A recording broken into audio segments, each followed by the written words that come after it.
శుభోదయం అందరికీ. నా పేరు కే రేష్మ.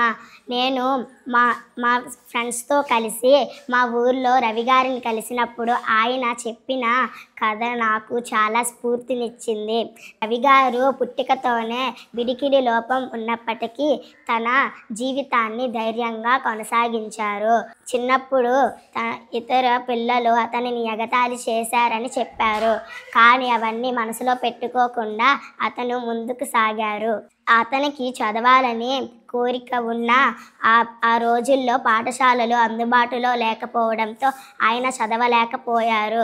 కానీ ఆయన వెనకడుగు వేయకుండా ఆయన కష్టార్జితంతో పొలం కొనుగోలు చేసి గతంలో నేను చిన్న చిన్న విషయాలకి భయపడేదాన్ని. కానీ ఇప్పుడు రవి గారి కథ విన్నాక అర్థమయ్యింది. మనం మానసికంగా దృఢంగా ఉంటే ఇతరుల మాటలు మన జీవితంలో ఆపలేవు. కానీ ఇప్పుడు నేను చిన్న చిన్న విషయాలకి కృంగిపోకుండా ధైర్యంగా బలంగా ఉంటాను. ధన్యవాదములు.